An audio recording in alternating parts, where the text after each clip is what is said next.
Hay una frase que llevo meses escuchando dentro de la cabeza, no porque me atormente, sino porque cada vez que la recuerdo, entiendo mejor lo que ocurrió esa noche y lo que vino después. La dijo mi padre cuando yo tenía 11 años, sentado a la mesa de la cocina de casa, después de que un vecino lo humillara delante de varios hombres del barrio por una deuda que no era suya. Mi padre no respondió en ese momento. Esperó, recogió sus cosas y se marchó. Y cuando le pregunté por qué no había dicho nada, me miró con esa calma suya, que nunca confundí con debilidad, y me dijo: «Rodrigo, el hombre que grita ya perdió. El que se va con la cabeza alta todavía no ha empezado».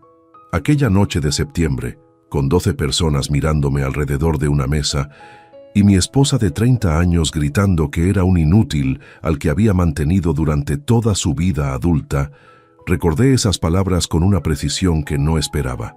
Lo que ocurrió después de que yo me levantara de esa mesa cambió todo, no de la manera que Inmaculada esperaba, sino de la única manera que tiene sentido cuando un hombre que lleva 26 años aprendiendo a leer lo que se esconde detrás de los números decide por primera vez en su vida aplicar ese conocimiento dentro de su propia casa. Antes de continuar, suscríbete al canal, activa la campanita, porque todos los días tenemos nuevas historias. Deja tu like y cuéntanos en los comentarios desde qué ciudad nos estás viendo. Mi nombre es Rodrigo Valverde Fuentes. Tengo 53 años. Soy inspector de tributos en la Agencia Estatal de Administración Tributaria desde hace 26 años, con destino fijo en Valladolid desde el año 2001. Llevo más de 2 décadas ganándome la vida de una manera muy concreta, sentándome frente a documentos, cifras y declaraciones y encontrando exactamente lo que alguien no quiere que yo encuentre. No es un trabajo espectacular. No tiene el glamour que la gente le atribuye cuando no lo conoce. Es trabajo metódico, silencioso, sostenido. Es la capacidad de leer un extracto bancario de 200 páginas y señalar con el dedo el único movimiento que no cuadra. Es saber que cuando algo parece perfectamente normal, esa normalidad misma es a veces la señal de que hay algo que no lo es. No soy un hombre que levanta la voz.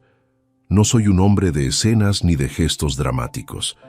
Soy un hombre que observa, que espera y que cuando tiene todo lo que necesita actúa con una precisión que no requiere audiencia. Eso es exactamente lo que hice. Era el 16 de septiembre, nuestro 30º aniversario de boda. La cena era en casa de mi cuñada Rosario Serrano Vega, en Valladolid.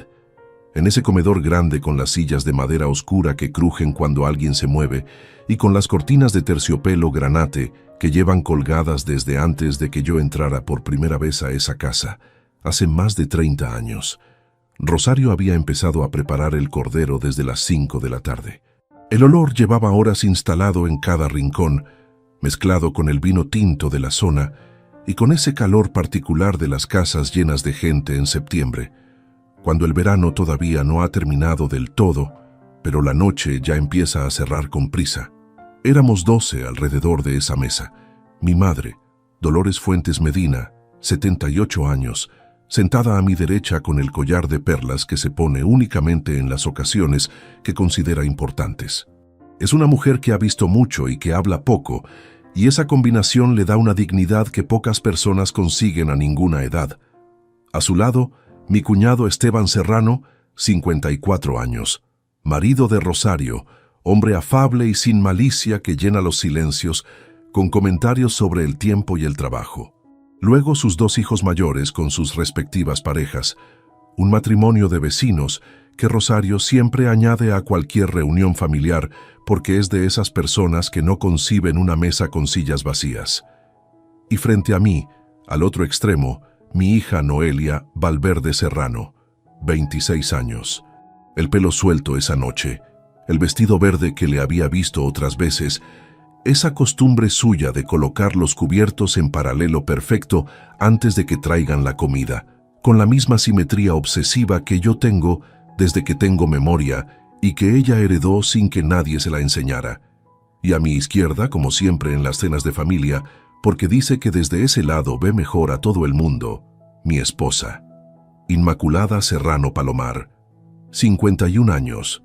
El pelo recogido en un moño bajo, el vestido azul marino que yo mismo había comprado en marzo, porque lo vi en el escaparate de una tienda del centro cuando iba camino del trabajo y pensé que le quedaría bien. Lo pagué sin decírselo y se lo dejé sobre la cama. Ella lo usó esa noche como si fuera algo que siempre había tenido. La cena transcurrió con normalidad durante casi 2 horas. El tipo de normalidad de las reuniones familiares donde hay suficiente gente como para que nadie tenga que mantener una conversación demasiado tiempo. Se habla del trabajo de alguien, del colegio de un sobrino, de la reforma que Rosario lleva planeando desde hace 3 años y que nunca termina de empezar. Yo comí, respondí cuando me preguntaron. Serví vino 2 veces a mi madre porque ella nunca se sirve sola, y estuve presente con esa presencia funcional de quien lleva semanas cargando algo que no muestra. Fue cuando Esteban, entre el segundo plato y el postre, dijo que era admirable que yo siguiera en la agencia con tanta dedicación después de tantos años, que no todo el mundo tiene esa constancia. Una frase sin intención, del tipo que se dice para llenar el espacio entre un plato y el siguiente, cuando la conversación ha bajado de intensidad. Inmaculada dejó el tenedor sobre el plato. El sonido fue pequeño, metal contra losa. Un clic breve que en otro contexto no habría significado nada. Pero yo llevaba 30 años sentado a mesas con esa mujer, y hay sonidos que uno aprende a leer no por lo que son, sino por el momento exacto en que ocurren. Levantó la vista hacia Esteban. Luego me miró a mí, y en su expresión apareció algo que no supe nombrar en ese instante, pero que ahora, con la distancia de todo lo que vino después, reconozco sin dificultad. Era el punto en que alguien que lleva tiempo guardando una presión decide, en un momento que no ha planeado del todo, que ya no la guarda más. Tomó el vaso con las 2 manos. Lo golpeó 2 veces contra la madera de la mesa. El silencio llegó de golpe. No el silencio de una pausa natural, sino el de una habitación entera que contiene la respiración al mismo tiempo, porque algo acaba de cambiar de naturaleza en el aire. Estoy harta. No era todavía un grito. Era esa voz tensa y controlada que precede al grito, la que en cierta forma es más difícil de escuchar porque en ella todavía está la decisión. Llevo 30 años manteniendo a este hombre. 30 años. Y aquí estáis todos hablando de él como si fuera algo admirable. Nadie respondió. Yo tampoco. No vale nada. Ahora sí, la voz subió. Nunca ha valido nada. Soy yo quien ha sacado esta familia adelante mientras él se dedicaba a sus papeles y sus números y llegaba tarde a todo lo que importaba. Yo, no él. Yo llevo 30 años sosteniendo esta vida y nadie lo ve porque él ocupa todo el espacio con su maldita seriedad. 12 personas. Mi madre con las manos en el regazo y los ojos cerrados, un segundo más de lo normal, con esa contención suya de mujer que ha aprendido a no reaccionar en público ante nada. Noelia con la mirada fija en el mantel, los cubiertos en paralelo perfecto, sin levantarla. Los cuñados con esa inmovilidad incómoda de quien no sabe si debe intervenir o si intervenir empeoraría las cosas. Yo sentí el calor subirme a la cara. Sentí durante 3 o 4 segundos exactos la tentación de responder con todo lo que tenía en la cabeza.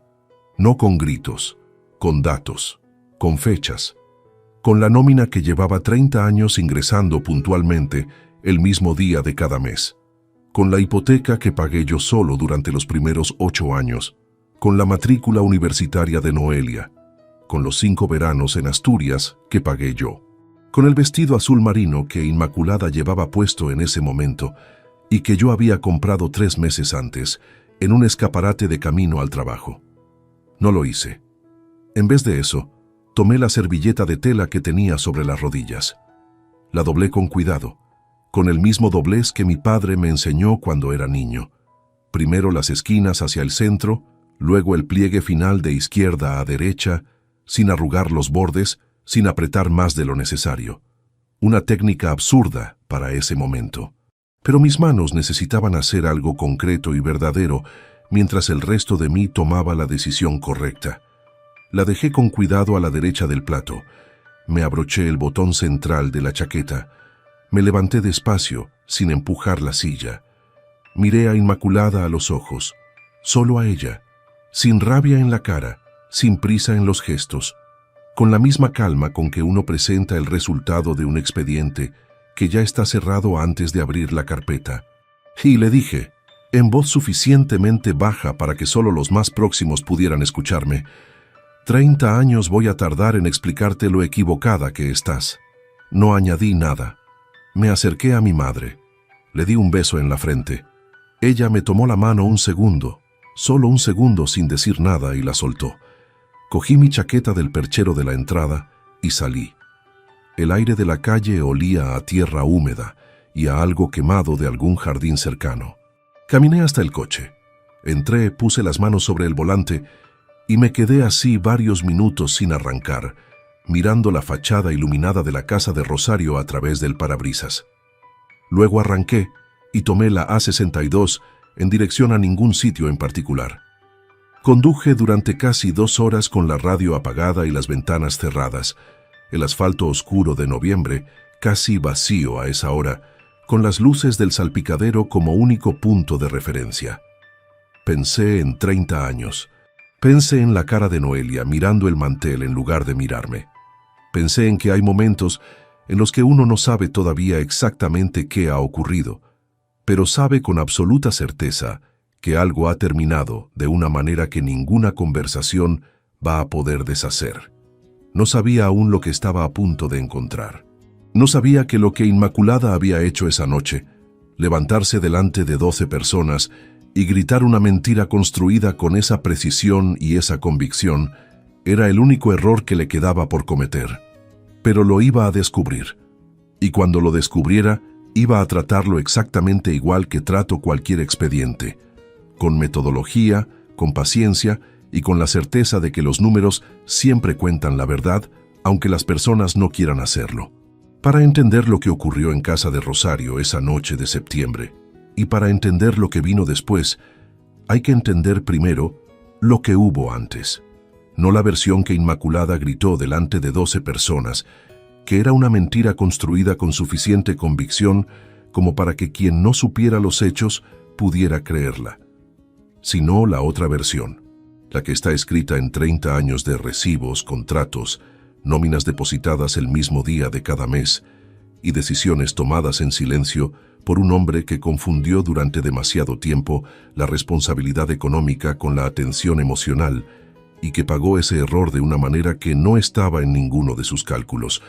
Me casé con Inmaculada Serrano Palomar el 16 de septiembre de 1994. Yo tenía 23 años y un contrato de prácticas en la Delegación de Hacienda de Valladolid que me daba para pagar el alquiler de un piso de 2 habitaciones en el barrio de Las Delicias, comprarlo justo en el mercado del jueves y ahorrar algo cada mes con una disciplina que mi padre me había enseñado desde niño y que yo apliqué siempre, incluso cuando no había mucho que ahorrar. Ella tenía 22. Trabajaba como administrativa en una clínica dental del centro de la ciudad y tenía una manera de reírse que ocupaba toda la habitación y que en aquel agosto de 1994, cuando nos conocimos en una verbena de barrio a través de un amigo común, me pareció lo más honesto que había visto en mucho tiempo. Nos vimos 4 veces más ese mismo mes. En septiembre ya sabía que iba a casarme con ella, aunque en ese momento no tuviera casi nada que ofrecer salvo la certeza de que iba a construirlo. Y lo construí. Eso no es una afirmación orgullosa. Es simplemente lo que ocurrió, documentado en hipotecas, facturas y declaraciones de renta que todavía tengo archivadas en el despacho de casa desde hace 26 años. Los primeros 8 años de matrimonio, los dos trabajamos. Ella en la clínica, yo escalando dentro de la agencia con la lentitud propia de quien empieza desde abajo, sin contactos ni palancas. Pasé de contrato de prácticas a interino en 1997 y de interino a funcionario de carrera, con plaza fija en 1999. Recuerdo el día exacto. Era un martes de marzo. Llegué en el tren de las 7:40 desde Burgos, donde había estado en una formación de 3 días, con un maletín de cuero marrón que me había regalado mi padre cuando aprobé las oposiciones y que pesaba más vacío que lleno, porque yo todavía no tenía suficientes papeles para llenarlo. Me senté en la silla de mi nuevo despacho, frente a un ordenador que tardaba 4 minutos en arrancar y que emitía un zumbido grave como de maquinaria industrial, y pensé que todo lo que vendría a partir de ese momento dependía únicamente de lo que hiciera dentro de esas paredes. Lo que vino fue trabajo, mucho trabajo. El tipo de trabajo que no se cuenta en horas, sino en años, que no produce historias espectaculares, sino resultados concretos y sostenidos, que no se nota cuando se hace bien, pero se nota muchísimo cuando falta. Noelia nació en 1997 y en 1999, cuando yo obtuve la plaza fija, firmamos también la hipoteca del piso de la calle Mantería. Un piso de 3 habitaciones en una calle tranquila del centro. 4º piso sin ascensor, con una cocina pequeña que Inmaculada nunca terminó de querer, pero que yo reformé 10 años después, porque ella llevaba tiempo diciéndolo, y yo seguía posponiendo. Esa postergación mía fue uno de mis errores, no el único. En 2007, Inmaculada dejó la clínica dental. Noelia tenía 10 años. Yo llevaba varios ya como inspector con destino consolidado en Valladolid, y el sueldo alcanzaba holgadamente para los dos, sin necesidad de que ella siguiera trabajando. Fue una decisión que tomamos juntos, o al menos eso es lo que yo creí durante mucho tiempo. Ella dijo que quería estar más presente en casa, que Noelia la necesitaba en esa edad, que el trabajo en la clínica le había empezado a pesar con los años. Yo dije que sí porque en aquel momento me pareció razonable, porque el dinero alcanzaba y porque no vi ningún motivo para analizarlo más de lo que lo analicé. Eso fue un error. El segundo de los que reconozco sin necesidad de castigarme por ellos, porque la autocrítica que no sirve para aprender algo concreto es simplemente ruido. Lo que no entendí entonces, y que entiendo ahora con una claridad que me costó caro, es que decir que sí sin preguntar qué significaba para ella dejar de trabajar, sin preguntarle qué iba a hacer con ese tiempo, sin verificar si lo que ella quería era realmente estar en casa, o era otra cosa que no había sabido nombrar todavía, fue exactamente el tipo de inacción que abre grietas que tardan años en hacerse visibles. La vida en casa funcionó de manera aparente durante todos esos años siguientes. Las facturas se pagaban. Noelia creció. Hicimos obras en la cocina finalmente, cambiamos el coche 2 veces. Fuimos de vacaciones a Asturias 5 veranos seguidos porque a Inmaculada le gustaba el verde y el mar frío, y a mí me gustaba verla contenta. Yo salía de casa a las 7:30 de la mañana y volvía entre las 8 y las 9 de la noche. Y los fines de semana muchas veces traía trabajo en esa cartera de cuero que con los años había pasado del marrón al negro, pero que seguía siendo la misma cartera, el mismo peso, el mismo ritual de abrirla en el despacho y cerrarla al irme a dormir. En el despacho tenía un sistema de trabajo que llevaba usando desde 1997 y que nunca cambié porque nunca encontré ningún motivo para cambiarlo. Un cuaderno de tapas negras, tamaño folio, donde apuntaba a mano todo lo que no podía o no quería dejar solo en el ordenador. Fechas de referencia, observaciones propias sobre expedientes en curso, conexiones entre datos que el sistema no podía hacer por sí solo.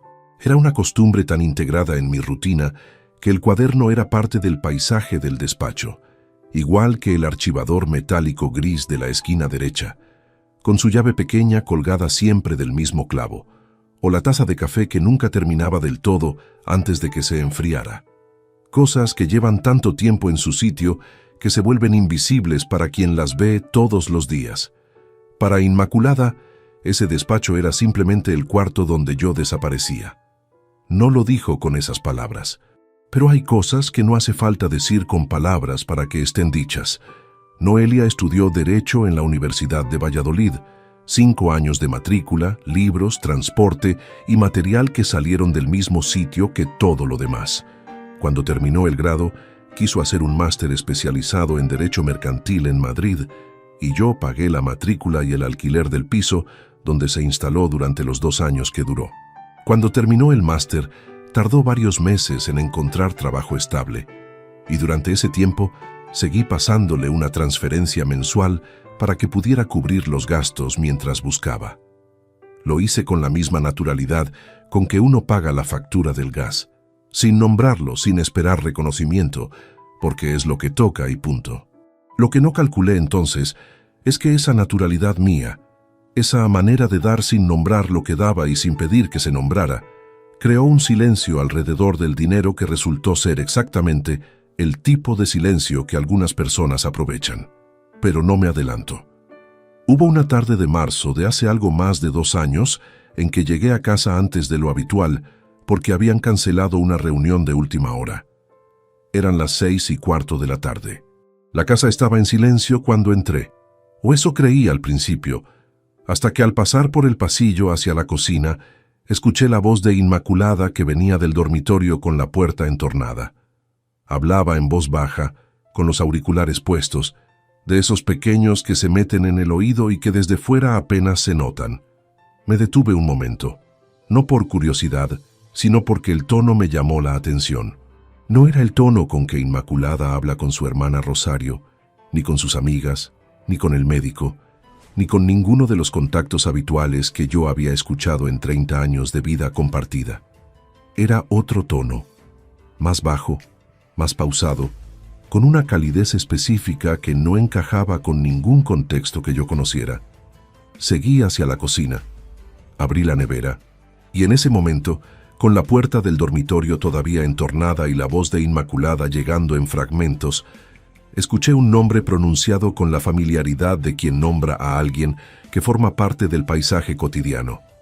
Germán, sin apellido, sin explicación, con el mismo tono despreocupado con que se dice el nombre de alguien que se conoce desde hace mucho tiempo y con quien se habla todos los días. Cerré la nevera. Inmaculada salió del dormitorio 30 segundos después, me vio en la cocina, y sin que nada en su cara cambiara de manera notable, dijo al teléfono, «Ahora te llamo», y se quitó los auriculares. Me preguntó si quería café. Yo dije que sí. Ella lo preparó. Pusimos el café en las tazas de siempre, en la cocina pequeña de siempre, con la luz de la tarde de marzo entrando por la ventana con ese ángulo bajo que tiene en esa época del año, y nadie mencionó la llamada.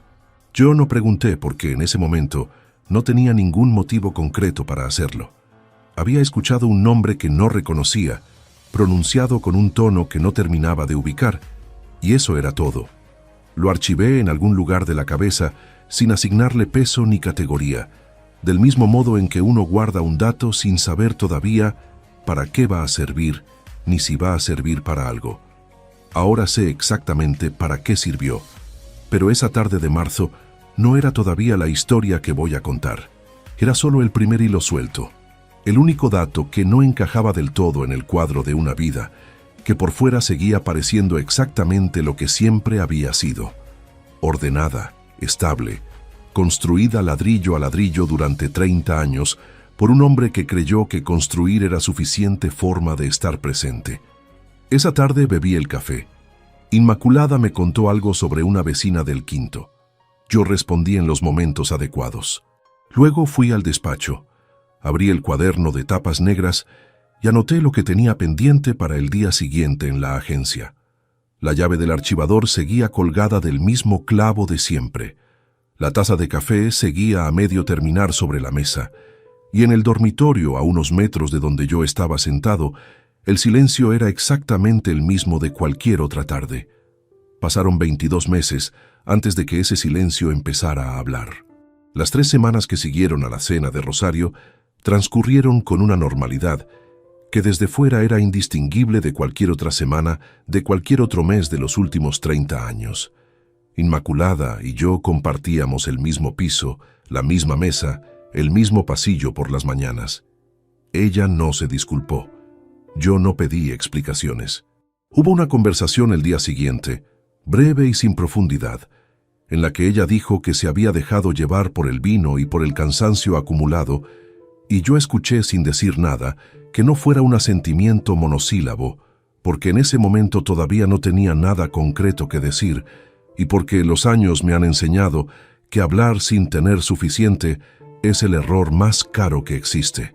Pero algo había cambiado debajo de esa superficie intacta. No fue una decisión consciente. No me senté un día a pensar que iba a investigar a mi propia esposa. Fue algo más parecido a un mecanismo que se activa solo cuando lleva suficiente tiempo entrenado para hacerlo, un interruptor que se desplazó muy despacio hasta quedar en una posición diferente sin que yo lo hubiera movido deliberadamente. Llevaba 26 años aprendiendo a ver lo que se oculta detrás de lo que se muestra. Ese conocimiento no tiene un interruptor de encendido y apagado que funcione solo dentro de la oficina. Y algo en mí, por debajo del cansancio y de la rutina de esas semanas, había empezado a mirar de otra manera sin pedirme permiso. El 9 de octubre era un martes. Tenía la mañana libre porque había tenido una revisión médica a las 9 y el médico me había dado el resto del día, cosa que no suele ocurrir y que aproveché para quedarme en casa poniendo al día algunos documentos personales que llevaba semanas postergando. Inmaculada había salido a las 11 con la bolsa de la compra y la promesa de que volvería antes de las 2. Entré al despacho a buscar la declaración de renta del año anterior, que necesitaba para revisar un dato antes de una consulta del día siguiente. La declaración estaba en el archivador metálico gris de la esquina, en el cajón del medio, donde siempre la guardo clasificada por años. Abrí el cajón, saqué la carpeta correspondiente y cuando iba a cerrar, vi que el cajón de abajo, el inferior, no estaba del todo encajado. Ese cajón tiene un mecanismo que se traba si no se empuja en el ángulo exacto, y yo lo sé, porque lo uso desde hace 17 años, y conozco el truco preciso para que cierre bien. El hecho de que no estuviera cerrado del todo significaba que alguien lo había abierto recientemente y no había sabido cerrarlo como se cierra. Lo abrí. Dentro, debajo de una carpeta de plástico verde con facturas de servicios de años anteriores, había un sobre de papel manila sin etiquetar, sin nombre, sin fecha, sin ninguna marca exterior. No era mío. Yo sé con exactitud qué hay en cada centímetro de ese archivador porque soy quien lo organiza desde que nos mudamos, y ese sobre no estaba allí la última vez que había abierto ese cajón, que había sido a finales del mes anterior, para buscar una garantía de electrodoméstico. Lo saqué con cuidado y lo abrí encima del escritorio. Dentro había 3 hojas dobladas en cuartos. Las 2 primeras eran fotocopias de extractos bancarios de una cuenta cuyo número yo no reconocía. El nombre del titular en el encabezado era Importaciones Aguirre Molina S.L.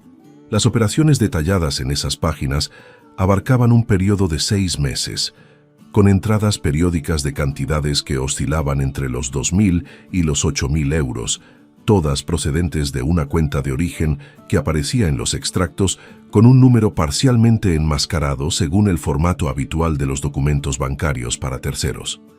La tercera hoja era diferente. Era una nota manuscrita en papel de cuaderno, escrita en columnas. En la columna de la izquierda había una serie de fechas, en la de la derecha, cantidades en euros. Al pie de la columna, una suma subrayada 2 veces, 42.300 euros. Y al margen, escrito en diagonal con una letra que reconocí de inmediato, porque lleva 30 años escribiendo notas en libretas, en listas de la compra y en tarjetas de cumpleaños con esa forma particular de cruzar los 7 y de no cerrar del todo las OEs, estaba la palabra pendiente, seguida de un signo de interrogación. Era la letra de Inmaculada, sin ninguna duda posible. Me quedé de pie junto al escritorio durante un tiempo que no supe calcular con precisión. No fue un momento de revelación dramática. Fue más parecido al instante en que en una inspección encuentras el primer número que no cierra y el cerebro, antes de que tú le digas que lo haga, empieza solo a construir la estructura de lo que está detrás. Un proceso frío, metódico, que no pide permiso ni espera instrucciones. El apellido del titular de la empresa era Aguirre Molina, el mismo apellido del nombre que había escuchado pronunciar en voz baja en el dormitorio 18 meses antes. Doblé las 3 hojas exactamente como estaban, con los mismos pliegues, en el mismo orden. Las devolví al sobre, el sobre al sitio exacto donde estaba, debajo de la carpeta verde, Cerré el cajón inferior con el empuje correcto en el ángulo correcto, hasta que encajó con el clic habitual. Luego me senté en la silla del escritorio y me quedé mirando la pantalla apagada del ordenador durante varios minutos sin encenderla. En el cristal oscuro del monitor podía ver el reflejo de la habitación a mi espalda, la ventana con la persiana a medio bajar, la silla contra la pared que años atrás Noelia ocupaba cuando venía a verme trabajar y me pedía que le explicara para qué servían todos esos papeles. Siempre le respondía lo mismo: para saber quién tiene qué y desde cuándo. Ella lo escuchaba con esa atención seria que tenía de niña y que con los años fue convirtiéndose en algo más parecido a la distancia. Cuando escuché la llave en la cerradura de la entrada, ya estaba en el salón con el periódico del día abierto sobre las rodillas. Inmaculada entró con las bolsas. Me preguntó si había comido algo. Yo dije que había tomado algo antes de que ella llegara. Fue a la cocina. El ruido del frigorífico, los armarios, el grifo, todo exactamente igual que cualquier mediodía de cualquier año. Yo escuché cada sonido con una atención nueva que no tenía nada que ver con la desconfianza ordinaria, y todo que ver con el inicio de un proceso que yo reconocía porque lo había iniciado muchas veces, aunque nunca dentro de mi propia casa. Esa noche no dormí bien. No fue angustia ni pánico. Fue algo más parecido a la sensación específica de estar en el inicio de algo que ya no se puede deshacer. Como cuando firmas el acta de apertura de una inspección. Hay un proceso en marcha con sus propios plazos y su propio final inevitable. Puedes acelerar o ralentizar, pero no volver al punto anterior a la firma. Lo que me perturbaba de manera concreta no era solo el dinero, era la fecha. Según las fotocopias del sobre, la cuenta de importaciones Aguirre Molina S.L. tenía un historial que arrancaba 18 meses atrás. 18 meses. Y la tarde en que había escuchado ese nombre por primera vez en el dormitorio, había sido hacía exactamente 22 meses. Lo que eso significaba era que entre el primer momento en que ese nombre había entrado en mi vida y el momento en que yo había encontrado ese sobre, habían pasado casi 2 años de actividad que yo no había visto. No porque fuera descuidado, sino porque no había tenido ninguna razón para mirar. Esa distinción importa. Un inspector que empieza a ver irregularidades en todas partes sin tener un motivo concreto no es un inspector, es un paranoico. Lo que yo había sido hasta ese martes de octubre era simplemente un hombre que confiaba en la vida que había construido porque no tenía razón para no hacerlo. Lo que era a partir de ese martes era otra cosa. Había algo más que necesitaba determinar antes de cualquier otra cosa. La nota manuscrita con la columna de números no tenía el aspecto de un registro de ingresos recibidos. La estructura era diferente. Las cantidades estaban distribuidas en el tiempo con una regularidad que sugería planificación, no registro. Alguien no estaba anotando lo que había cobrado. Alguien estaba organizando lo que iba a mover y cuándo. Eso tiene un nombre técnico, y ese nombre no tiene ninguna interpretación inocente posible. Tomé la decisión de no confrontar en ese momento con la misma frialdad con que tomo cualquier decisión operativa en el trabajo. No era el momento. No tenía suficiente. Un sobre con 3 hojas encontrado en un cajón compartido no era nada que no pudiera tener, en teoría, una explicación que yo no conocía todavía, por improbable que me pareciera. Si abría la boca antes de tener el cuadro completo, lo único que conseguiría sería que todo lo que quedaba por encontrar desapareciera antes de que yo pudiera encontrarlo. Lo había visto demasiadas veces en el trabajo. Un contribuyente al que se interroga demasiado pronto cierra en 24 horas todas las vías que llevaban a lo que buscabas. La paciencia no es virtud en estos casos, es táctica. Así que guardé lo que sabía en el mismo lugar donde guardo todo lo que no puedo poner todavía en papel, en esa parte del cerebro que trabaja en paralelo a la vida visible, silenciosamente, sin apagarse nunca del todo. Y continué. Durante los días siguientes, observé con una atención que no era la de antes, aunque desde fuera parecía exactamente la misma. Los horarios de Inmaculada, las llamadas que hacía en voz baja cuando creía que yo no estaba cerca, Los pequeños cambios de rutina que en otro momento habría interpretado como la variación normal de cualquier semana. Ahora los registraba sin interpretarlos todavía, del mismo modo en que se acumulan datos antes de que haya suficientes para trazar una línea. El sábado de esa misma semana, Inmaculada salió a las 10:30 de la mañana. Dijo que iba a ver a su madre, que últimamente no la visitaba tanto como debería. Se llevó el coche, volvió a las 3:15 con una bolsa de pan de la panadería del barrio de su madre y noticias de cómo estaba la señora. Yo estuve en casa toda la mañana, pero no estuve quieto. Lo que hice ese sábado por la mañana no era todavía investigación. Era ese paso intermedio que cualquier inspector reconoce. Hacer preguntas a los datos que ya tienes para ver si son suficientes para saber qué preguntar a continuación.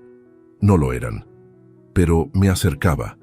Y la línea entre atención e investigación, que esa mañana todavía no había cruzado, iba a cruzarla en menos de 2 semanas de una manera que no tendría vuelta atrás. El sábado 21 de octubre, Inmaculada salió de casa a las 11 de la mañana diciendo que iba a ver a su hermana Rosario, que llevaban semanas sin quedar desde la cena del aniversario y que le debía una visita. Se marchó con el bolso grande, el de los días en que tiene previsto estar fuera varias horas, y antes de cerrar la puerta me dijo que si quería podía pedir algo para comer porque ella no sabía a qué hora volvería. Escuché el ascensor bajar, escuché el portal cerrarse. Esperé 20 minutos sentado en el salón sin hacer nada, con el teléfono boca abajo sobre la mesa y el sonido de la calle como único fondo. Luego me levanté, fui al despacho, me senté frente al ordenador y accedí al portal online del banco donde teníamos abiertas las cuentas comunes. La cuenta corriente principal, la libreta de ahorro que habíamos abierto juntos en 2003 y que llamábamos la cuenta de los imprevistos, y una cuenta secundaria que usábamos para domiciliar algunos recibos fijos. Llevaba meses sin revisar los movimientos con el detenimiento con que reviso los expedientes en el trabajo. No había tenido motivo para hacerlo. El saldo general cuadraba, los recibos salían, la nómina entraba puntual el día 20 de cada mes. Cuando uno lleva 30 años construyendo una vida sobre la base de que las cosas funcionan, hay una tendencia natural a dejar de comprobar si siguen funcionando. Esa tendencia fue, en este caso concreto, exactamente lo que alguien aprovechó. Abrí el historial completo de la cuenta corriente, seleccioné los últimos 24 meses y empecé a leer. Lo que encontré tardé varios segundos en procesar. En los últimos 22 meses, desde la misma fecha aproximada en que arrancaban los extractos del sobre del archivador, habían salido de la cuenta corriente transferencias periódicas hacia una cuenta externa cuyo número no reconocía.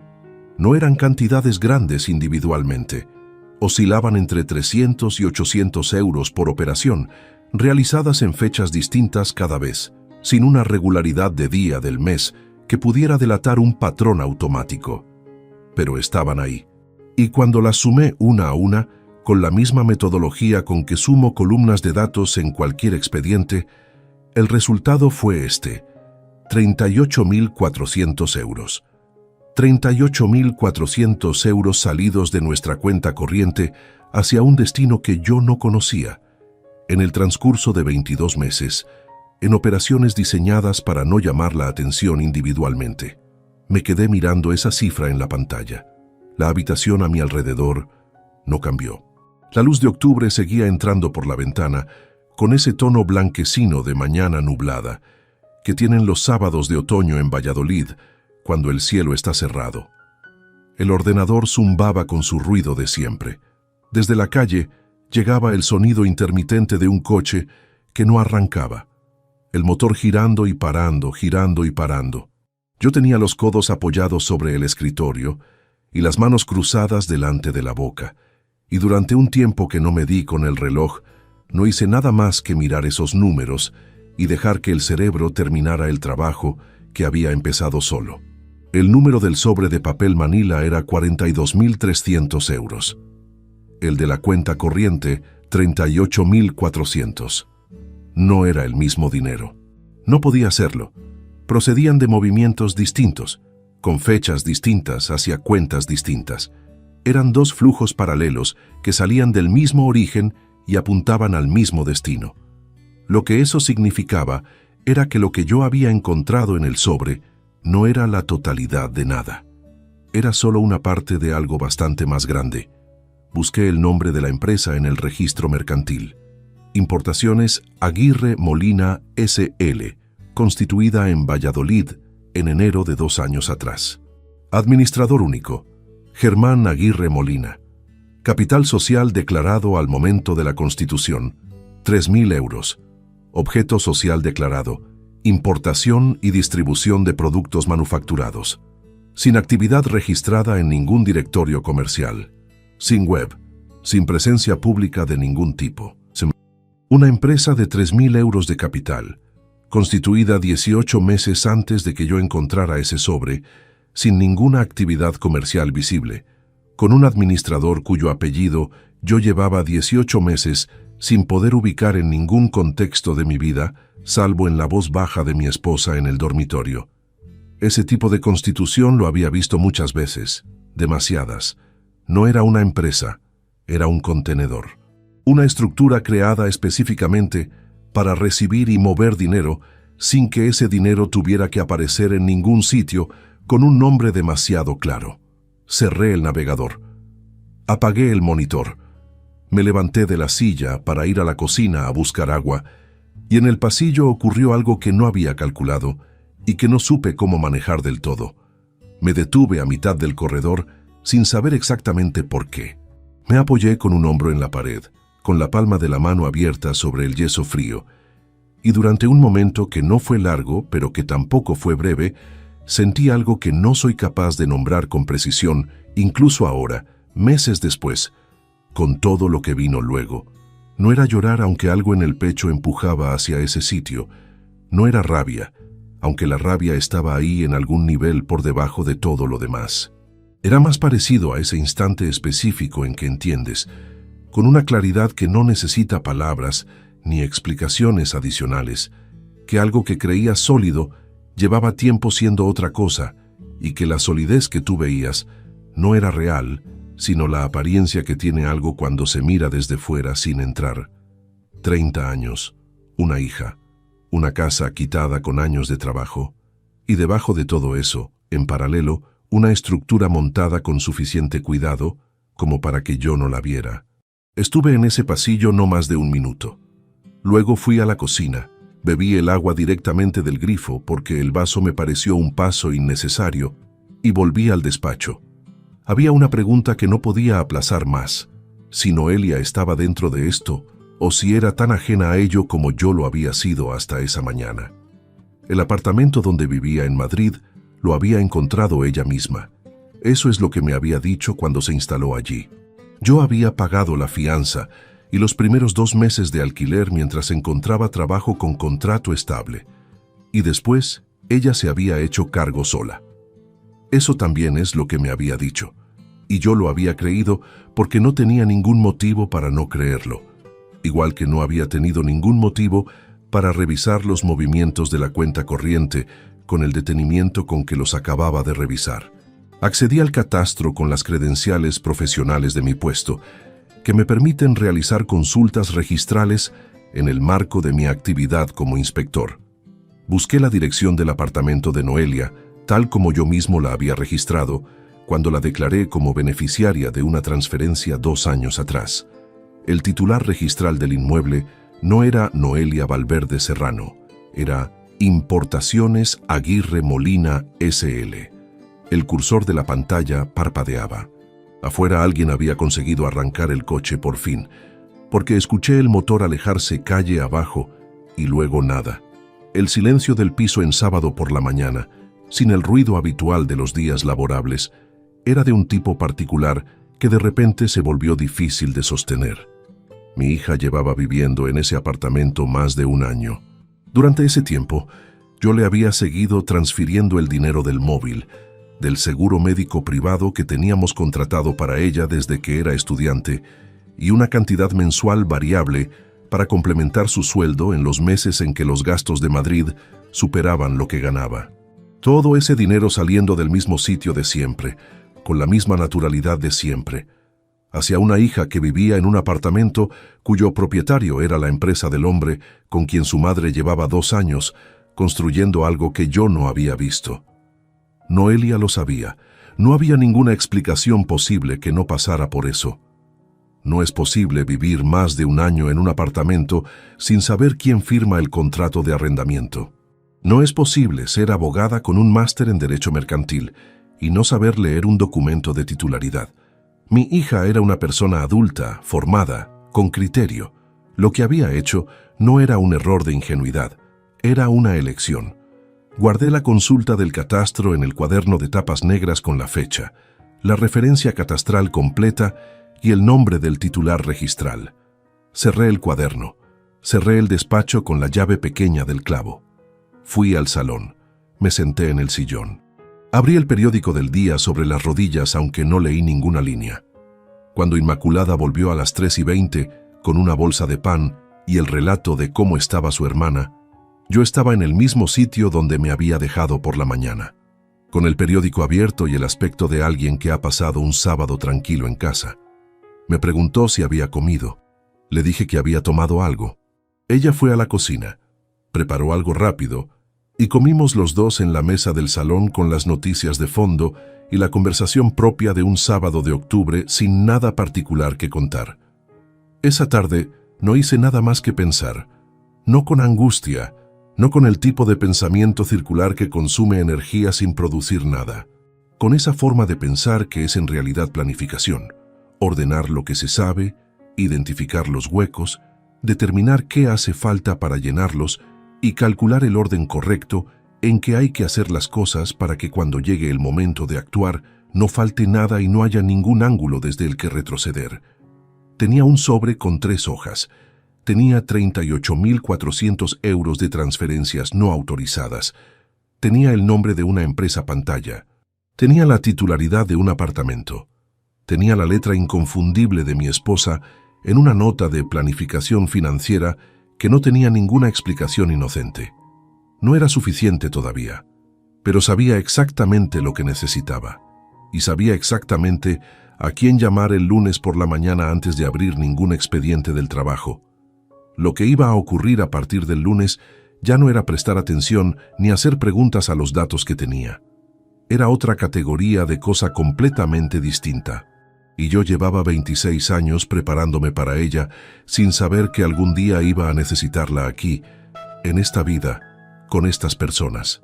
El lunes siguiente entré a la agencia a las 8:10, saludé al guardia de la planta baja, subí por las escaleras como hago siempre, porque el ascensor de ese edificio tarda más de lo razonable. Y antes de abrir ninguno de los expedientes que tenía pendientes, marqué desde el teléfono fijo del despacho el número de Aurelio Domínguez Ramos. Aurelio tiene 58 años y lleva 30 ejerciendo como perito contable judicial con despacho propio en la calle Santiago de Valladolid, a 4 minutos a pie de donde yo trabajo. Lo conozco desde hace 12 años porque colaboró como experto externo en un proceso de fraude fiscal que yo instruí en 2011, un caso complicado con ramificaciones en 3 provincias distintas que tardamos casi 2 años en cerrar completamente. En ese tiempo aprendí que Aurelio es el tipo de profesional que necesitas cuando el trabajo exige precisión absoluta. Anota todo a mano en papel cuadriculado, no hace preguntas que no son necesarias, y cuando dice que algo está mal, es porque lo ha comprobado 3 veces antes de abrir la boca. Cuando cogió el teléfono le dije que necesitaba verle ese mismo día, fuera del horario habitual, que era un asunto personal y que requería la máxima discreción. No preguntó nada más. Quedamos a las 7:30 de la tarde en su despacho. Llegué puntual con el sobre de papel manila, las copias en papel de los movimientos bancarios que había impreso esa mañana desde el ordenador del trabajo y el cuaderno de tapas negras donde había ido anotando las fechas y los datos del catastro. Le expliqué todo en 45 minutos, en el mismo orden en que lo había descubierto, sin saltarme nada y sin añadir interpretaciones que no estuvieran respaldadas por documentos concretos. Aurelio me escuchó con el cuaderno cuadriculado abierto sobre la mesa y el bolígrafo en la mano, anotando fechas y cifras con esa letra suya que no desperdicia espacio, sin interrumpirme una sola vez. Cuando terminé, hubo un silencio de 10 segundos mientras él releía sus notas.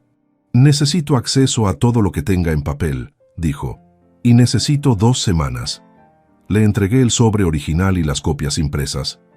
Él me dio un recibo escrito a mano con la fecha y una referencia numérica que solo tenían él y yo. Guardé el recibo en el bolsillo interior de la chaqueta y salí a la calle.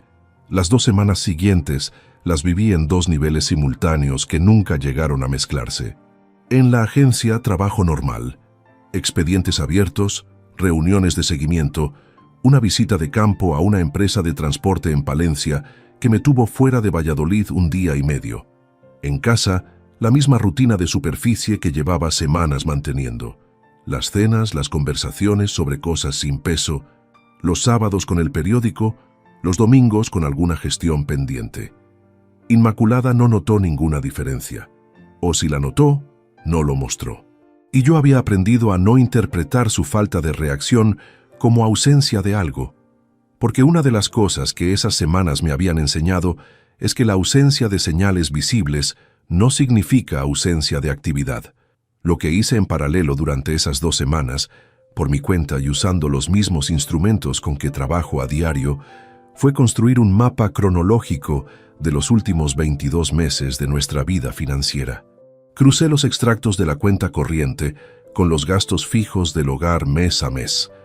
Identifiqué cada periodo en que el saldo había bajado más de lo que justificaban las facturas conocidas. Calculé el patrón de las transferencias salientes con la lógica que aplico a cualquier contribuyente bajo inspección. Buscar la irregularidad no en cada operación individual, sino en la suma de comportamientos a lo largo del tiempo, que es donde siempre se esconde la verdad. Lo que encontré confirmó lo que ya sabía y añadió algo que no esperaba. Había meses en que las salidas no explicadas coincidían exactamente con los días en que yo había estado fuera de Valladolid por trabajo. No era casualidad, era coordinación. El martes de la segunda semana, Aurelio me llamó al móvil a las 6:25 de la tarde. Dijo únicamente, «Hay más de lo que me trajo, venga mañana a las 8». Llegué a su despacho 7 minutos antes de la hora. Él ya estaba sentado, con 3 carpetas sobre la mesa ordenadas de izquierda a derecha, y el café sin terminar a un lado. Me senté frente a él. Abrió la primera carpeta sin preámbulo. Los movimientos que yo había identificado en la cuenta corriente, los 38.400 euros, no eran sino una parte del total. Aurelio había rastreado Importaciones Aguirre Molina S.L.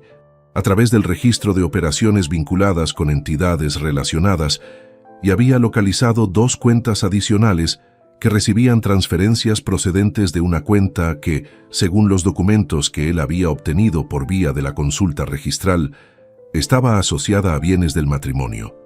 Una de esas cuentas estaba a nombre de un familiar directo de Germán Aguirre Molina. La otra era una cuenta instrumental abierta en una entidad diferente al banco habitual. El método usado en ambos casos era el mismo: fragmentación. Cantidades que individualmente no superaban los límites de alerta automática de los sistemas bancarios, distribuidas en días distintos, desde orígenes distintos hacia destinos distintos. Una estructura diseñada para que nadie que mirara solo una parte pudiera ver el conjunto. Cuando Aurelio sumó los 3 flujos, el total ascendía a 163.000 euros. 163.000 euros. No dije nada, Aurelio tampoco. Dejó que el número estuviera en el aire el tiempo que necesitaba estar antes de abrir la segunda carpeta. En la segunda carpeta había una fotocopia de una póliza de seguro de vida, la mía, la que contraté en 1998, el año en que Noelia nació, y que renuevo automáticamente cada enero sin revisarla porque lleva tanto tiempo siendo parte del paisaje administrativo de mi vida que dejé de mirarla hace años. Aurelio había obtenido copia del historial de modificaciones de la póliza a través del registro de mediadores de seguros, que es de acceso profesional para peritos judiciales. 18 meses atrás, El beneficiario principal de la póliza había sido modificado. Yo seguía figurando como tomador y asegurado, pero el beneficiario en caso de fallecimiento ya no era Noelia. Era Inmaculada Serrano Palomar, en calidad de beneficiaria única y excluyente, con una cláusula de exclusión de otros beneficiarios que había sido añadida en la misma modificación. Al pie del documento de modificación aparecía una firma. La firma que yo uso en todos mis documentos desde hace 30 años, con ese rasgo específico en la R inicial que mi padre me corrigió varias veces cuando era adolescente porque decía que no parecía seria. Esa R, con ese rasgo, estaba en ese documento. Yo no había firmado ninguna modificación de esa póliza en ningún momento de los últimos 10 años. Aurelio había subrayado la firma con 2 líneas rojas y había escrito al margen una sola palabra: pericial. Abrió la tercera carpeta.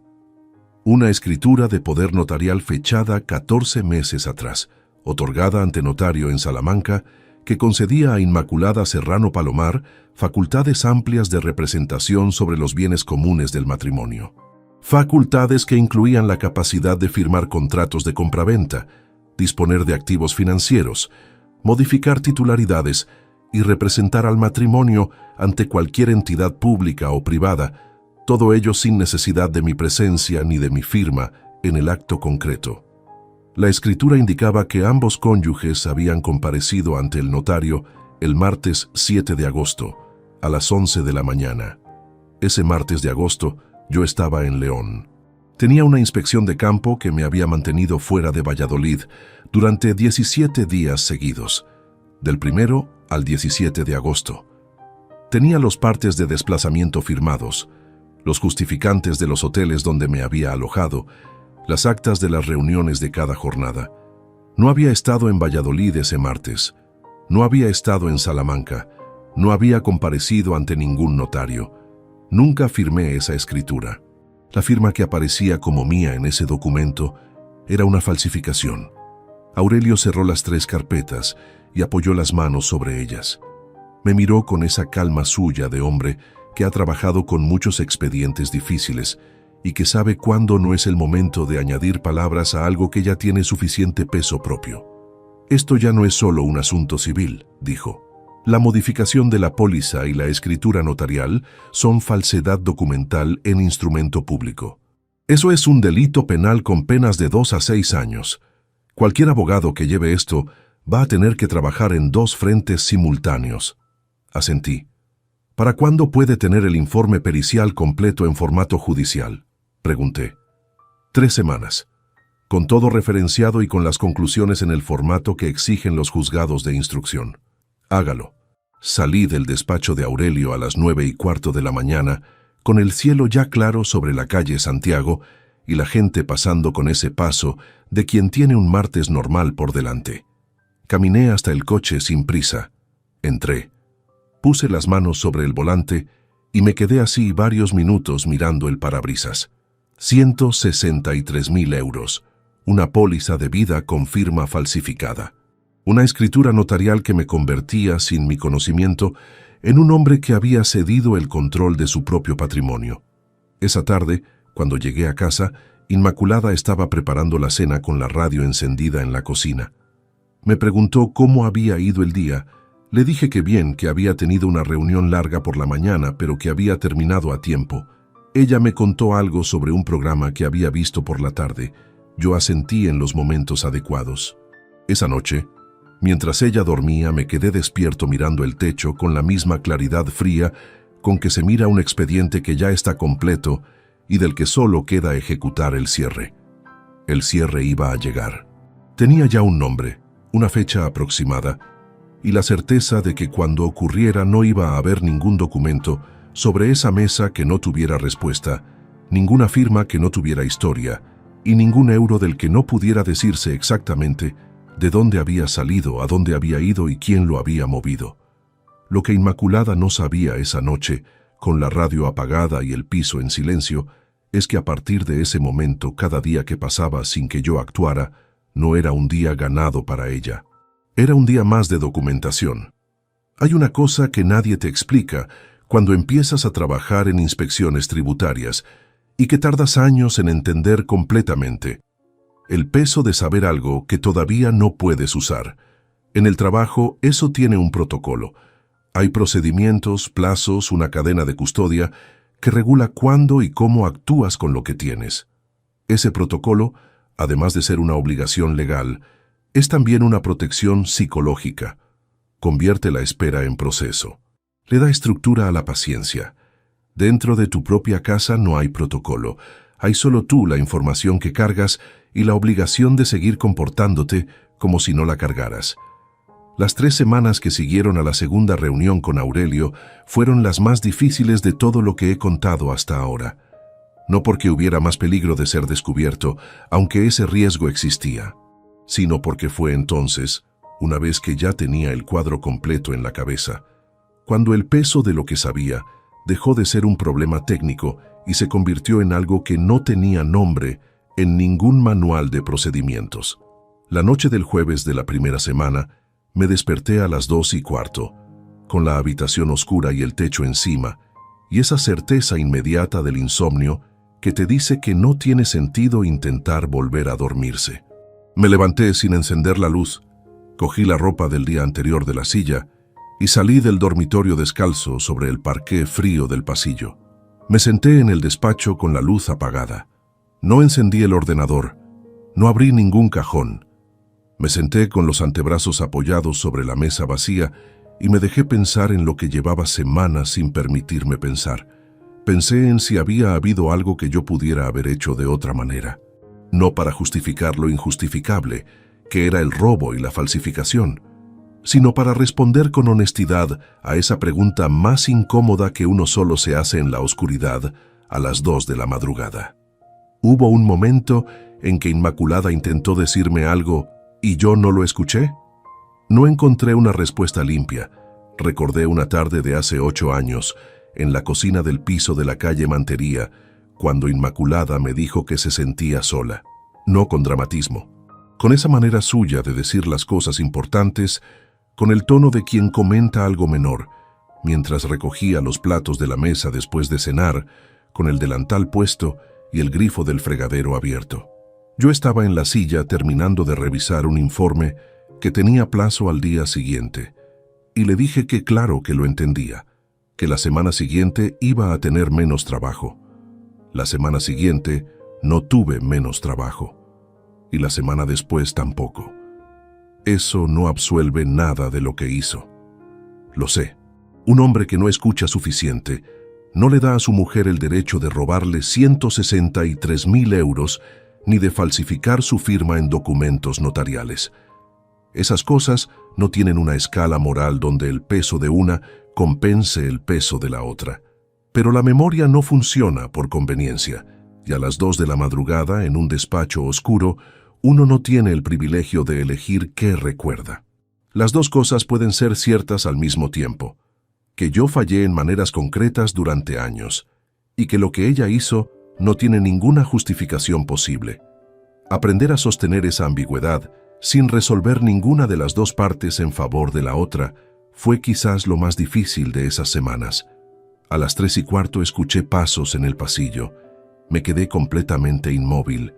La rendija de luz bajo la puerta del despacho se iluminó. Los pasos se detuvieron a unos metros. Luego continuaron hacia el cuarto de baño. El sonido del grifo, el silencio, los pasos de regreso, la puerta del dormitorio cerrándose despacio. No había entrado al despacho, no me había visto. Solté el aire que había estado reteniendo sin darme cuenta y me quedé escuchando el silencio recuperado durante varios minutos antes de volver a la cama. Lo que hice en esa misma semana, aprovechando un viaje de 2 días que Inmaculada hizo a Salamanca para ver a una prima con quien mantiene contacto desde los años de instituto, fue reorganizar la situación documental de 2 activos que estaban completamente a mi nombre, pero cuya documentación no reflejaba con la precisión necesaria su carácter de bienes privativos anteriores al matrimonio. El primero era un plan de pensiones privado que había abierto en 2004, antes de que Noelia empezara el colegio, con aportaciones anuales modestas que con los años habían acumulado una cantidad significativa. Ese plan nunca había figurado en ningún documento conyugal, porque nunca lo habíamos declarado como bien común, pero la documentación de titularidad no era todo lo explícita que debía ser en cuanto a su naturaleza privativa. El segundo era una cuenta de valores en una entidad bancaria diferente al banco habitual, donde había ido acumulando pequeñas posiciones en fondos de inversión durante 9 años consecutivos, también con aportaciones propias y sin ninguna vinculación a los bienes del matrimonio. Ambos eran activos legítimos, declarados correctamente en todas mis rentas anuales, que simplemente necesitaban una documentación más precisa antes de que comenzara el proceso legal. No moví ninguna cantidad, no cambié ninguna titularidad. Solo actualicé los contratos de manera que la naturaleza privativa de ambos activos quedara reflejada con la claridad que un proceso judicial va a exigir. Lo hice con el asesoramiento de Marcos Gutiérrez Serrano, el abogado que había contactado la semana anterior. Marcos tiene 51 años y lleva 20 ejerciendo en Derecho de Familia y Patrimonial en Valladolid. Alguien de la agencia me lo había recomendado años atrás para un asunto que al final no necesité resolver, y su nombre había permanecido en mi agenda sin que yo volviera a pensar en él hasta ese lunes de octubre en que lo llamé por primera vez. Lo puse al corriente de la situación en términos generales, sin compartir todavía todos los detalles hasta tener el informe completo de Aurelio. Me hizo 4 preguntas precisas, tomó notas y me dijo que lo llamara en cuanto tuviera la documentación pericial en la mano. Fue un miércoles por la tarde, cuando casi lo estropeé todo sin pretenderlo.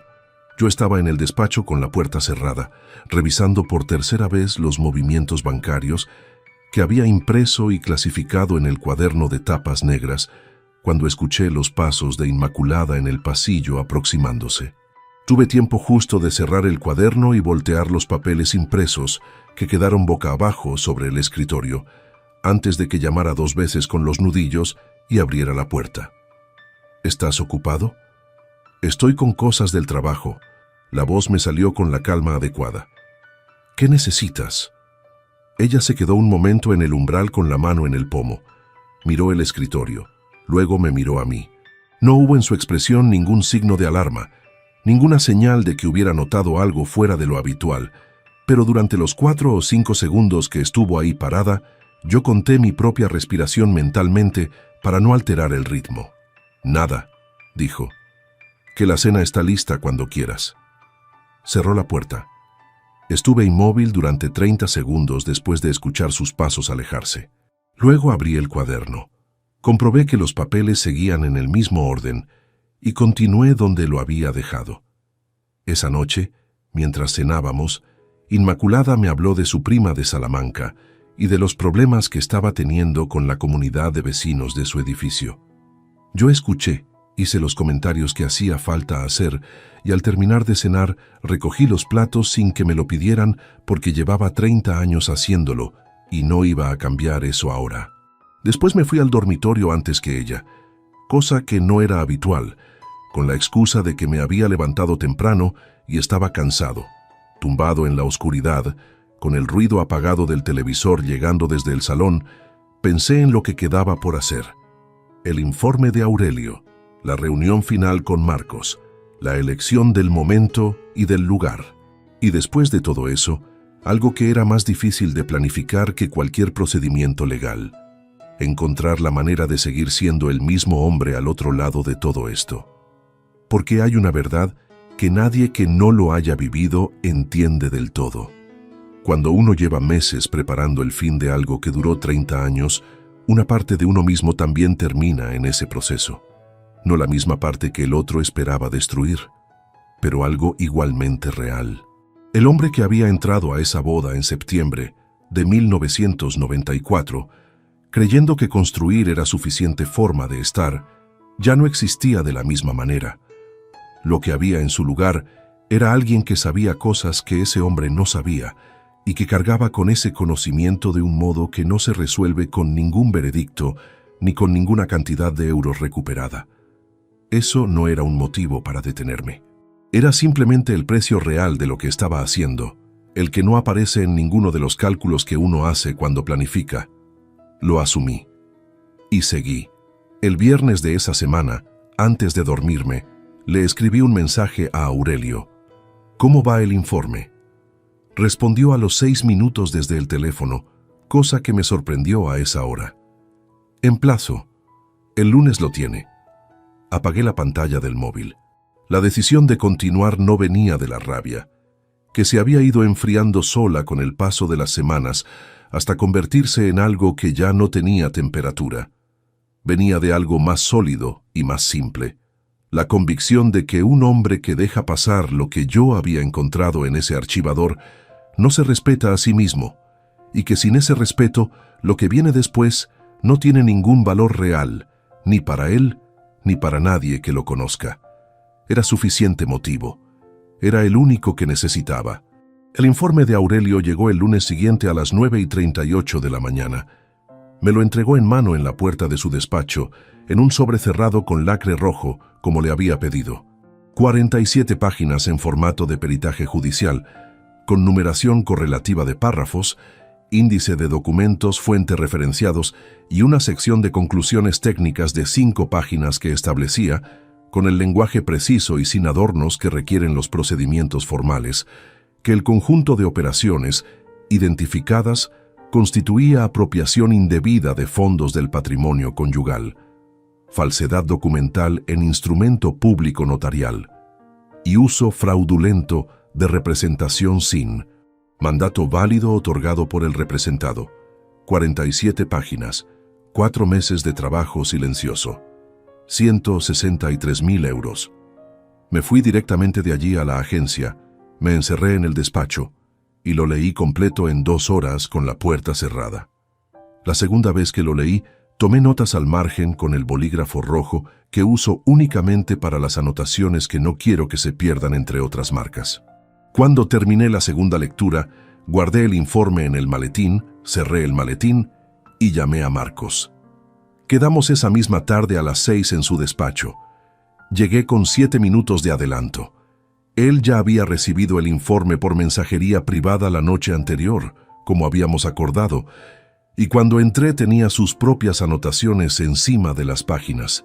Me explicó el procedimiento en los términos claros que caracterizan a los abogados, que llevan suficientes años en esto para no necesitar rodeos. Denuncia penal ante el juzgado de instrucción por falsedad documental en instrumento público y apropiación indebida continuada, con el informe de Aurelio como prueba pericial principal. En paralelo, solicitud de medidas cautelares sobre los bienes comunes del matrimonio, para congelar cualquier movimiento adicional desde el momento en que se presentara la denuncia. Y simultáneamente, demanda civil de divorcio contencioso con acción de liquidación de sociedad de gananciales y reclamación de los fondos distraídos. 3 frentes al mismo tiempo, dijo Marcos. La clave es que todo se presente en el mismo día y a la misma hora, para que no haya ventana entre la notificación de uno y la presentación de los otros. ¿Cuánto tiempo necesita para tenerlo todo listo? 2 semanas. Bien. Cuando esté preparado me avisa con 48 horas de antelación. No actúo antes de que todo esté simultáneamente listo para presentar. Asintió. Tomó nota. Cerró la carpeta. Salí a la calle con ese tipo particular de ligereza que no es alegría sino la ausencia del peso que uno ha cargado durante demasiado tiempo. La decisión estaba tomada. El mecanismo estaba en marcha. Lo que quedaba ya no dependía de mí, sino del trabajo de Marcos y de los plazos administrativos, y eso, paradójicamente, era lo más parecido al descanso que había sentido en semanas.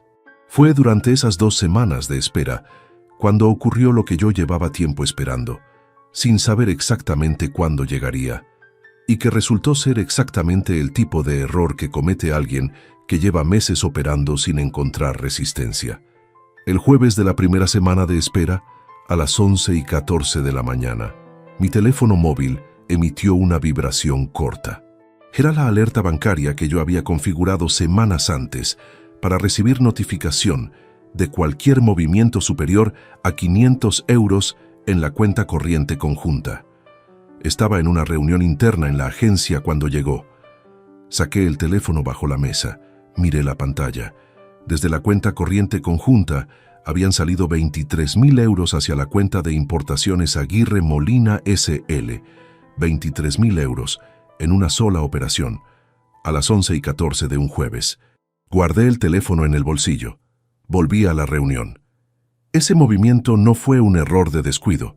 Fue el error de alguien que lleva demasiado tiempo sin encontrar obstáculos y ha dejado de calcular el riesgo porque la experiencia reciente le ha enseñado que no hay ninguno.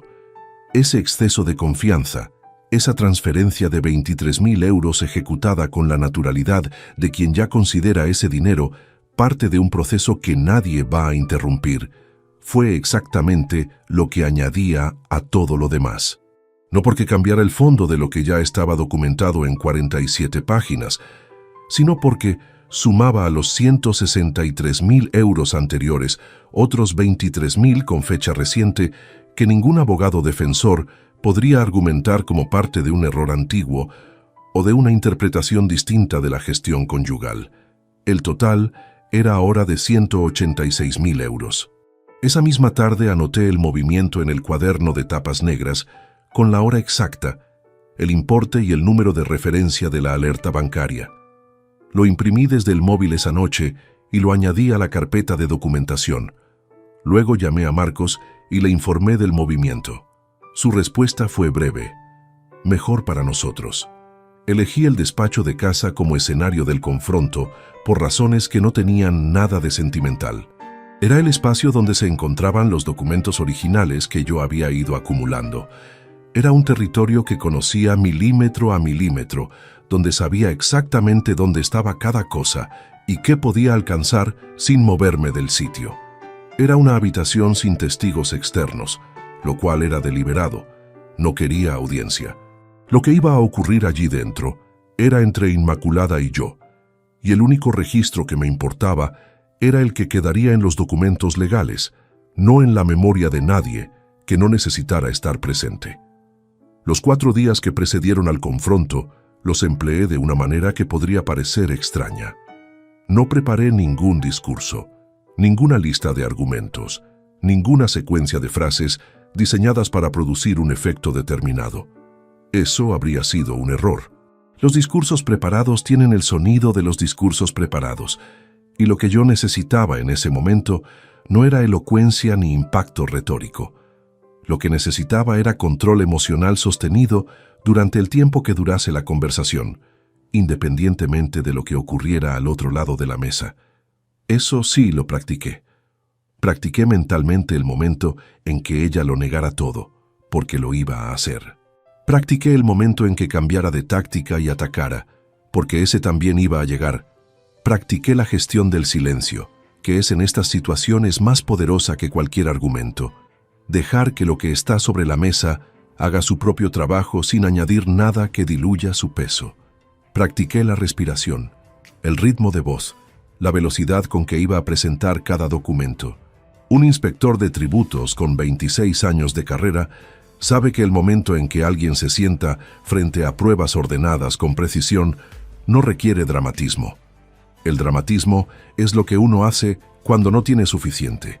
Yo tenía 47 páginas de informe pericial, 3 frentes legales activos y 4 meses de documentación fechada al minuto. El miércoles anterior al confronto, Noelia llamó al móvil a las 8:40 de la tarde. No cogí la llamada. 10 minutos después llegó un mensaje. «Papá, ¿estás bien? Llevamos semanas sin hablar». Guardé el teléfono sin responder. No porque no tuviera nada que decirle, sino porque lo que tenía que decirle no era algo que correspondiera a ese momento ni a ese canal, y porque en los días que quedaban no podía permitirme ninguna variable que no estuviera dentro de lo que ya había calculado.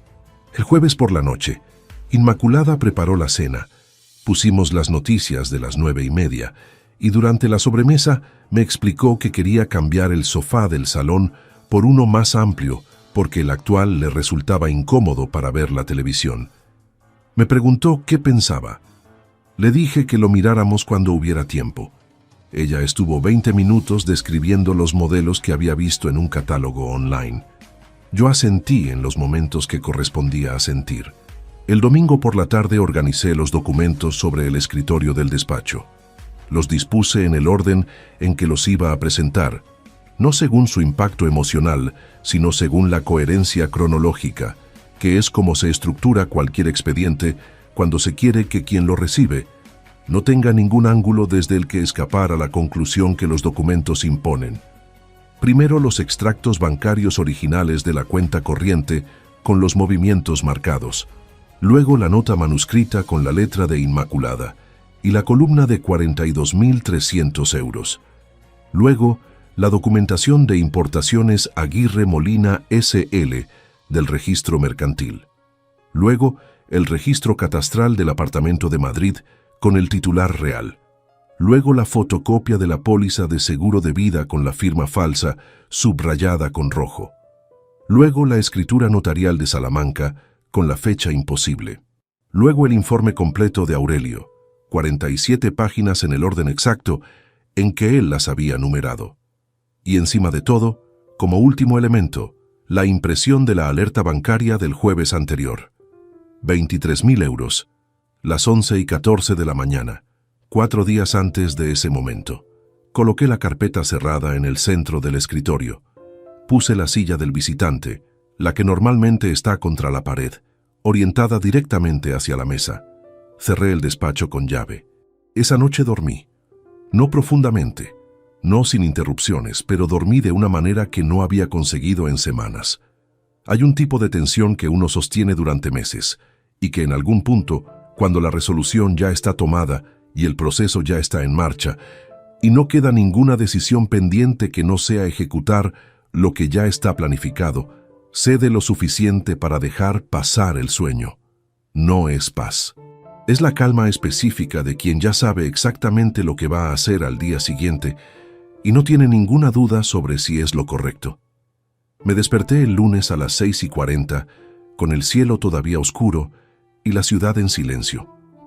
Me levanté, me vestí y fui al despacho. Lo que iba a ocurrir esa mañana era inevitable desde hacía meses. Inmaculada no lo sabía todavía. Germán Aguirre Molina no lo sabía. Noelia no lo sabía. Pero yo sí. Y cuando uno es el único que sabe lo que está a punto de ocurrir, hay en eso una forma de soledad que no es triste ni es orgullosa.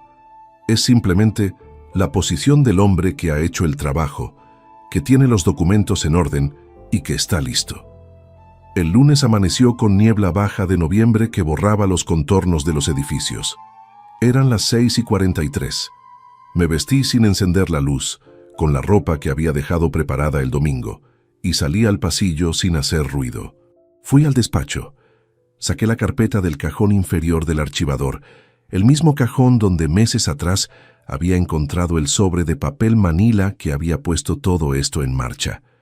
La coloqué en el centro del escritorio, la silla del visitante orientada hacia la mesa. Me senté y esperé. Escuché a Inmaculada levantarse a las 7:15, el cuarto de baño, el grifo, sus pasos hacia la cocina. Cuando calculé que el café estaba listo, abrí la puerta del despacho y dije su nombre. Apareció con la taza en la mano, en bata. Algo en el tono o en verme sentado detrás del escritorio con la silla del visitante puesta frente a la mesa, produjo en su expresión ese cambio pequeño que yo había aprendido a leer en los últimos meses. Entró. Se quedó de pie. «Siéntate, por favor». No era una petición. Era el mismo tono neutro con que uno abre un expediente, sin hostilidad, sin urgencia, sin margen de interpretación. Se sentó. Abrí la carpeta, sin preámbulo, sin introducción, sin ninguna de las frases que la gente usa cuando quiere suavizar lo que no admite suavización. Coloqué delante de ella el primer extracto bancario de la cuenta corriente, con los movimientos marcados en rojo por Aurelio. Le di el tiempo que necesitaba para leerlo. Luego el segundo extracto. Luego la nota manuscrita con su letra, esa forma inconfundible de cruzar los sietes que yo había reconocido sin dudar el día que la encontré. Esto no es lo que parece. La voz fue lo primero. Controlada inmediata, el reflejo de quien ha pensado en este momento muchas veces, aunque no esperaba que llegara hoy. No respondí. Coloqué la documentación del registro mercantil de importaciones Aguirre Molina S.L. y el registro catastral del apartamento de Madrid con el titular real. La taza de café que sostenía en la mano tembló lo suficiente para que el líquido se moviera. La dejó sobre el borde del escritorio.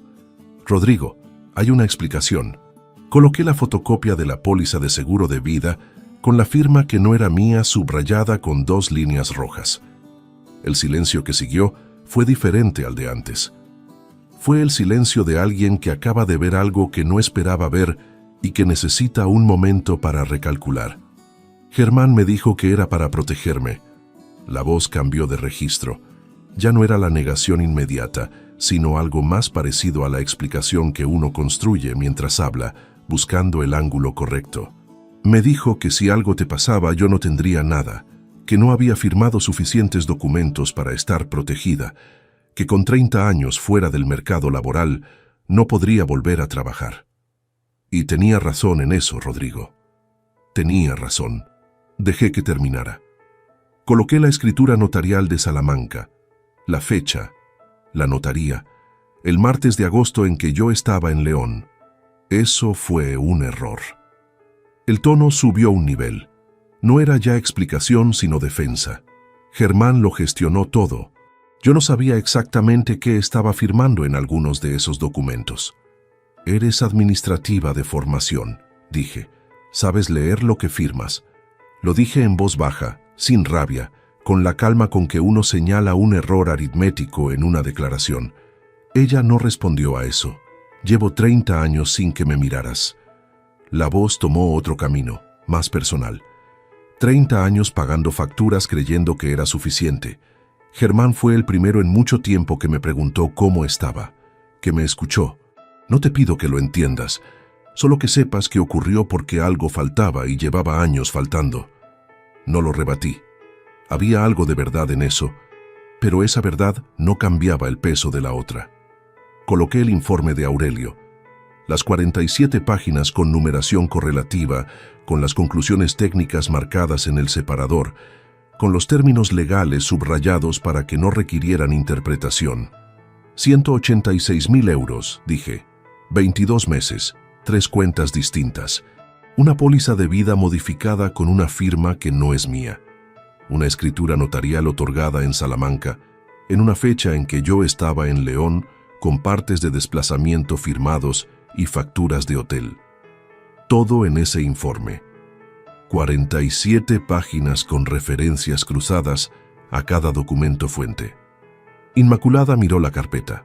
Luego me miró a mí. Y en ese momento desapareció el último vestigio de táctica. Lo que quedó fue algo más desnudo y más difícil de sostener. El reconocimiento de alguien que entiende que no hay ningún ángulo desde el que moverse. Coloqué el último documento, la impresión de la alerta bancaria del jueves anterior. Las 11:14 de la mañana, 23.000 euros, 4 días antes de ese momento. Esto fue el jueves, cuando el proceso legal ya estaba presentado y en marcha. Se levantó de la silla. No con brusquedad, sino con ese movimiento de quien necesita espacio, porque el lugar donde está se ha vuelto imposible de sostener. Fue hacia la ventana. Se quedó de espaldas a mí, mirando la niebla de la calle. Escuché que lloraba, no con dramatismo, con ese llanto contenido y casi silencioso que no pide nada y no espera respuesta. Solo existe. No me moví. Hubo cosas que no dije en ese despacho y que no voy a decir aquí. Pertenecen a ese momento y a esas 2 personas y a 30 años que ya no existen de la misma manera. Lo que sí dije, antes de levantarme, fue esto. Marcos Gutiérrez presentó esta mañana a las 9 la denuncia penal y la demanda de divorcio. Las medidas cautelares sobre todos los bienes comunes están activas desde esta misma hora. Tu abogado recibirá la notificación formal antes del mediodía. A partir de este momento, cualquier comunicación sobre el proceso va a ser a través de los abogados. Inmaculada no se giró. Tienes hasta el viernes para retirar de esta casa lo que es estrictamente tuyo.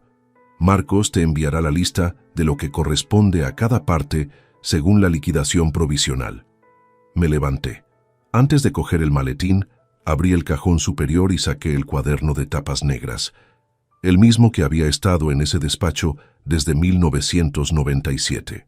Lo abrí en la última página escrita, debajo de la referencia de la alerta del jueves, y escribí la fecha de ese lunes con el bolígrafo rojo. Lo dejé en el centro del escritorio, donde había estado la carpeta. Fui al salón y abrí el teléfono. Escribí un mensaje a Noelia. 3 frases. Sin encabezamiento afectuoso, sin insultos. Sé que conocías la situación y elegiste no decirme nada. Desde hoy no habrá más transferencias, ni cuota del móvil, ni seguro médico, ni ningún otro apoyo económico de mi parte. No espero respuesta, ni quiero ninguna explicación. Lo envié. Guardé el teléfono. Me abroché el abrigo, cogí el maletín y salí. En las semanas que siguieron el proceso, avanzó con la precisión de cualquier procedimiento bien documentado. Las medidas cautelares se mantuvieron. El juzgado admitió el informe de Aurelio como prueba pericial principal. La Fiscalía abrió diligencias por falsedad documental en instrumento público y apropiación indebida continuada. Germán Aguirre Molina fue citado a declarar. La casa de la calle Mantería quedó fuera de cualquier reclamación desde el primer momento. El plan de pensiones y la cuenta de valores, documentados correctamente antes del proceso, tampoco entraron en la masa de bienes en litigio. El proceso legal sigue en curso cuando cuento esto. Lo que puedo decir es que los 186.000 euros están identificados, documentados y reclamados, con 47 páginas de soporte pericial que no dejan ningún margen de ambigüedad sobre lo que ocurrió, quién lo hizo y durante cuánto tiempo. Noelia no respondió al mensaje. 4 semanas después llegó una carta escrita a mano, con esa letra que heredó de mí sin que nadie se la enseñara. Decía que lo que había hecho fue un error, que tuvo miedo de perder a su madre, que cuando fue consciente de la dimensión de todo, ya llevaba demasiado tiempo callada para saber cómo salir de ese silencio. La leí 2 veces. La guardé en el cajón del escritorio, debajo del cuaderno de tapas negras. No respondí. Hay distancias que el tiempo puede o no cerrar.